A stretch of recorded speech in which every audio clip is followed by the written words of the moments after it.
Olá, meninas, olá, internet. Voltamos aqui. A gente vai agora para o nosso segundo bloco de perguntas e respostas.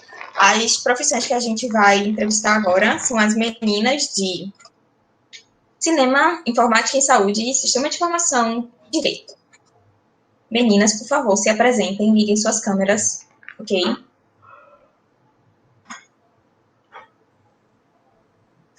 Pronto. Todas aqui. Luísa, que é de biologia, ela de qualquer dúvida, vocês falam com ela. Eu vou passar o Instagram dela no final para vocês, tá? E vamos lá. Tem uma dúvida aqui, que já é de um certo fã de Dona Juliana, que é um garoto chamado Washington. Ele perguntou se em alguma cadeira que seja voltada para estudar crítica de cinema. Como um crítico de cinema tem embasamento para fazer as suas críticas? Essa é a pergunta dele. Vocês estão me ouvindo? Sim, Bom, pode falar. tem cadeiras de crítica de cinema, sim. Se eu não me engano, é uma cadeira obrigatória que eu cheguei a pagar. E aí ela funciona da seguinte forma: basicamente, a grande coisa do curso de cinema é formar repertório. Então a gente assiste muitos filmes. A gente até brinca que a gente paga cadeira de sessão da tarde, de tela quente. Que a gente vê muitos filmes e nessa cadeira a dinâmica era assistir filmes e escrever filmes e escrever sobre os filmes e ler nossos textos na sala de aula, para que as pessoas pudessem comentar e aí a gente vai aprendendo o que a gente pode abordar de um filme num texto, o que a gente pode analisar de um filme. E aí, à medida que você vai pagando cadeiras como direção de fotografia ou direção de arte, ou, sei lá, som, você vai se munindo de referências para também abordar nos seus textos. Então, à medida que você aprende sobre cada área da execução de um filme, você se mune de informações para poder escrever sobre, questionar ou enfim, avaliar um filme, sabe? Não sei se ficou muito... E aí a gente tinha um blog, assim, que enfim, a gente veiculava no Instagram, na internet, com os nossos textos, assim, enquanto estudantes, assim. E por aí as pessoas começam a escrever para revistas ou blogs e por aí vai. E aí tem outra pergunta, que é como é a área de animação aqui em Pernambuco? O curso da AESO, eu acho que ele era um curso de cinema de animação e virou um curso de cinema geral, assim. Na Federal, a gente tem cadeiras eletivas de animação. Não é um forte da UFPE essa coisa de animação. Então, geralmente, quem quer se especializar nessa área precisa fazer cursos por fora, presenciais ou não, viajar, cursos ofertados aqui em Recife. Mas dentro da universidade, eu, por exemplo, assim, não sei animar de jeito nenhum. Não sei fazer stop motion, não sei fazer bonequinha de massa de modelar. Mas é um trabalho que eu admiro muito, porque é realmente muito puxado, assim, para você fazer 10 segundos de um filme, você leva meses animando e mudando o bonequinho de forma e por aí vai, assim. Mas, infelizmente, na Federal, você vê muito superficialmente isso, sabe? Agora, obrigada, Ju, respondeu. Minha pergunta vai para a Daiane. É uma pergunta assim, pessoal. Daiane, quando eu fiz o Enem, eu passei em radiologia. Só que eu escolhi farmácia e não radiologia. E sempre ficou assim no meu coração, um dia eu vou fazer. E aí você disse que passou em radiologia, mas saiu de radiologia. E aí eu queria que você falasse um pouco assim, de novo, né, do que você viu no curso e o que te fez mudar, se você voltaria para radiologia. Então, o conceito da radiologia é muito legal, assim, parece ser um curso com aplicações muito interessantes, principalmente se você olhar medicina nuclear, radioterapia, são coisas que me interessavam até quando eu entrei.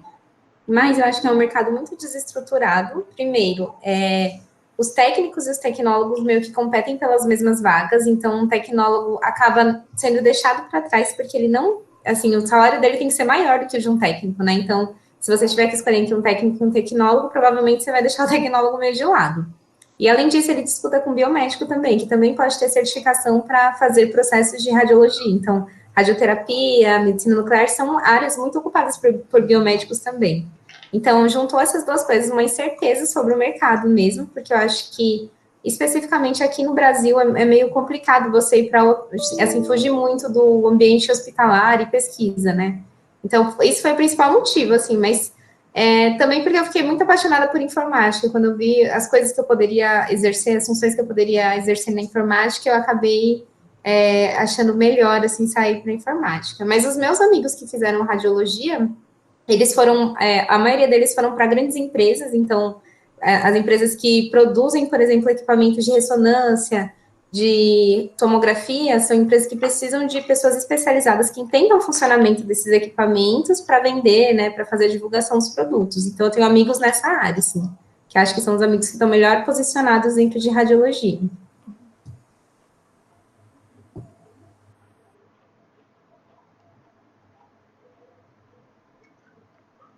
Você está no mudo.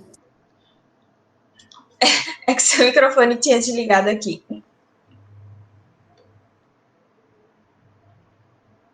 Mas, enfim, foi basicamente, assim, esse o motivo que eu saí, assim, foi principalmente incerteza em relação ao mercado de trabalho. Eu queria ter uma coisa que fosse mais certa, de eu realmente conseguir um emprego, de ter perspectivas de crescimento, uma coisa mais certa mesmo, assim, um pouco de segurança. Entendi, obrigada. Deixa eu ver, acho que tem uma pergunta aqui. Tá, outra pergunta para cinema. Como é uma mulher como é viver como mulher na área do cinema? Eu sempre tive essa insegurança, pois sei que a área é dominada pelos homens e sempre ouvi falar que as mulheres são empurradas mais para produção, direção e etc. Bom, é um pouco verdade, assim, mas eu, na minha experiência, sempre tive a oportunidade de trabalhar com muitas mulheres, assim. De fato, assim, tem algumas áreas, tipo, você está no set de filmagem, você percebe que tem algumas áreas que são mais para mulheres e outras mais para homens, assim, por exemplo, figurino, maquiagem, sempre vai ser uma mulher, direção de arte, geralmente é uma mulher, enquanto que, tipo, direção de fotografia, os técnicos de som, na maioria das vezes, são homens. Mas hoje, até o próprio edital estadual que eu falei de cultura, que é o que financia a maioria das obras no estado, ele tem meio que cotas, assim, para projetos que são encabeçados por mulheres, projetos encabeçados pela população LGBT, projetos encabeçados pela população negra. Então, existe um estímulo para que as mulheres criem mais, sabe? Mulheres em posição de roteirista, diretora, que são as funções mais artísticas e criativas do projeto. Eles estimulam que sejam mulheres nessas funções.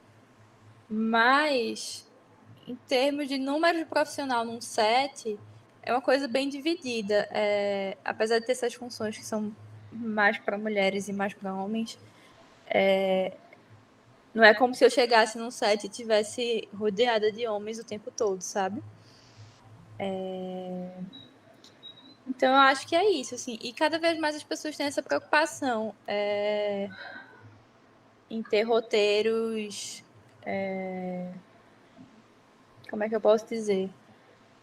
Que não sejam tão machistas, assim. Existe um cuidado no trabalho de direção, de roteiro,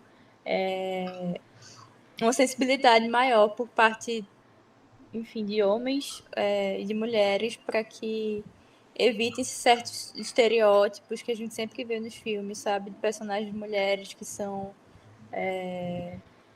sei lá, o par romântico do cara que é o protagonista. Então, tudo isso tem se discutido muito, assim, até juntando com a questão de Washington, ter mais mulheres na crítica tem sido muito importante, porque esses estereótipos nos filmes têm sido mais questionados. essa coisa dos editais tem sido super positiva para que as mulheres ocupem mais esse espaço.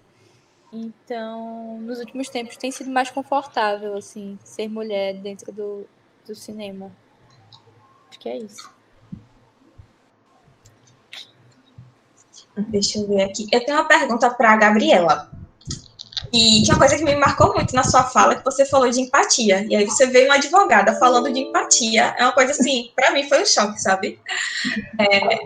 Eu queria saber, porque eu vejo muito curso de direito, curso muito tecnicista, sabe? Aprender leis, saber como aplicar. E aí, como você falou sobre empatia, eu queria saber, você fez algum projeto, teve em contato com comunidade, participou de alguma extensão, algo do tipo, que pode desenvolver esse lado mais humano em você?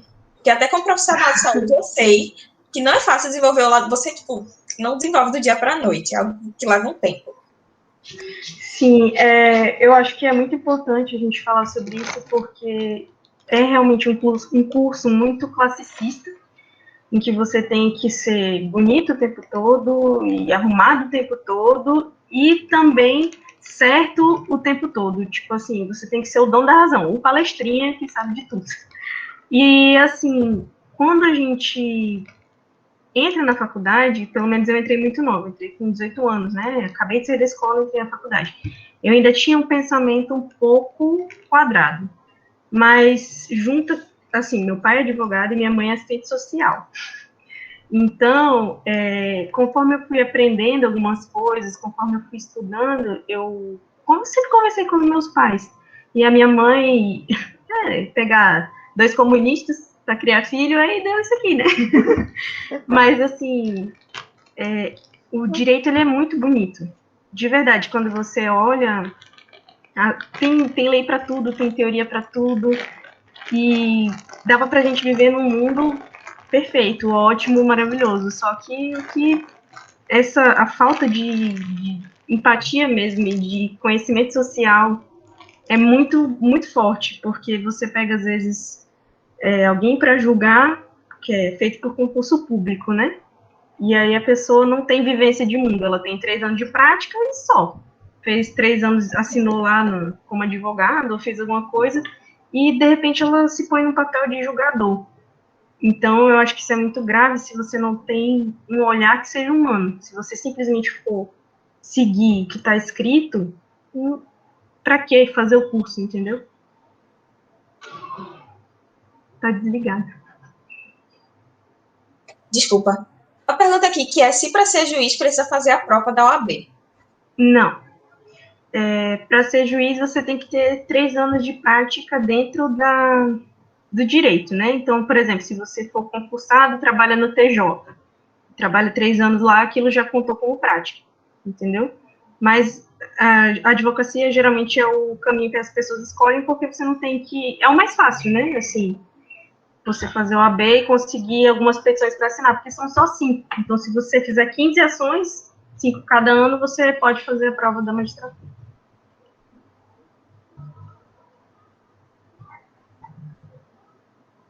Uma curiosidade, eu estudei com Juliana no ensino médio, e o pai dela, eu lembro que o pai dela queria que ela fizesse direito. Aí foi todo um processo para ela tentar falar para o pai que ela queria jornalismo. Mas ok, jornalismo passa, é um bom curso também. Aí ela só foi contar que ia fazer cinema, eu não sei se ela já tinha feito Enem, eu sei que foi bem em cima. Ela falou, pai, então, vou fazer cinema. Mas é assim mesmo, os pais, eles sempre meio que puxam a sardinha para um lado mais conservador, né? É muito difícil você ser uma pessoa com mente aberta dentro do direito. Ah, sim, Daiane, tem uma pergunta para tu. Sara fez, calma. Na área de computação, tem como começar sem saber de nada? Sim, tem como começar sem saber de nada. Eu, quando entrei, eu não tinha a menor ideia do que era programação, do que era um banco de dados, não tinha ideia de nada, fui na cara e com a coragem. E eu acho que o mais bonito da computação é justamente que você não precisa ter uma graduação para você começar a trabalhar na área. Então, se você estiver muito curiosa, você falar assim, eu não sei se eu gosto, não sei se eu quero, você pode começar, tipo, um cursinho desses de YouTube mesmo, um tutorial, e ver se você se identifica com algumas coisas. Eu até vou mandar os links depois, não sei para quem eu posso mandar para divulgar, os links dos grupos de mulheres em computação, que são aqueles que eu mostrei na apresentação, né? É o PyLadies, tem o Makers Code e um que chama Programaria. E eles até oferecem mentoria, é muito legal, porque daí você pode perguntar para pessoas que já têm muita experiência, o que você acha da sua área? E aí a pessoa vai te orientando, né? Ó, você vai precisar desses e desses conhecimentos. Mas respondendo mais diretamente a pergunta, não. Você não precisa saber, porque você vai aprender e você vai aprender na prática. Então, mesmo que você não entre agora, por exemplo, esse ano eu quero pensar melhor o que eu quero fazer. Você pode começar a fazer um cursinho online de graça mesmo, aprender sobre uma linguagem de programação, pode ser Python, pode ser Java, pode ser alguma linguagem um pouco, assim, o básico da linguagem, e ver se você se identifica, sabe?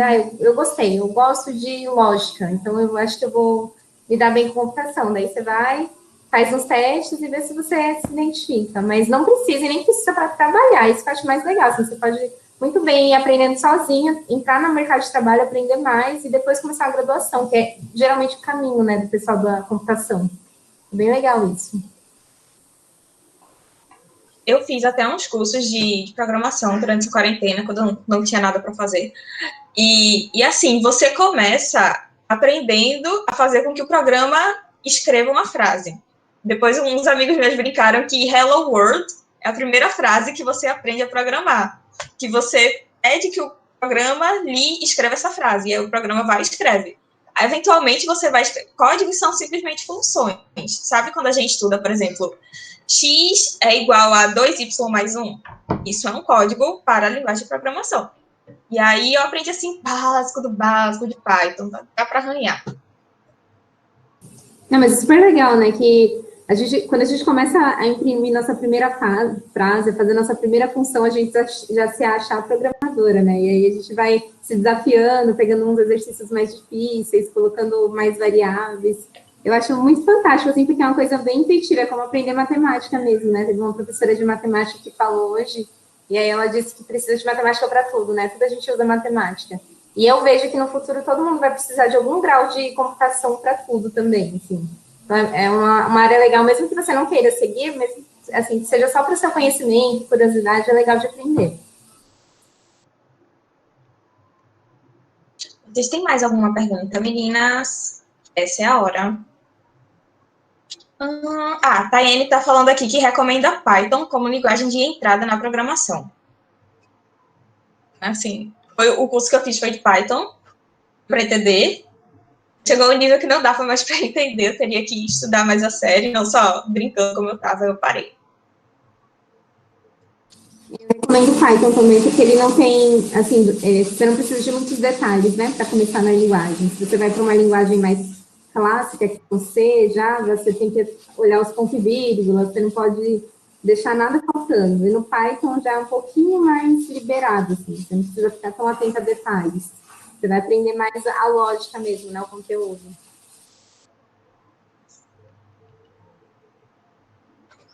Deixa eu ver. Mais alguma pergunta? Certo. Sara está agradecendo as recomendações. De nada, Sara.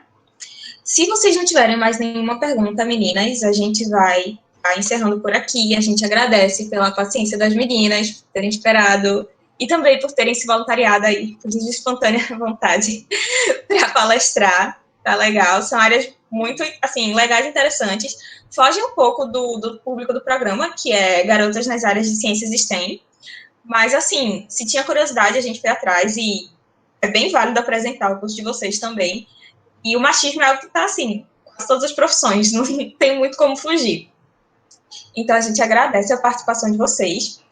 E só fazendo um pouco de publicidade de Juliana, que ela foi bem humilde falando dos trabalhos dela, mas ela tem um filme publicado que está em vários festivais de cinemas agora, que é o Rosário, e ela também participou da produção de Bacurau. E é isso aí. Meninas, obrigada.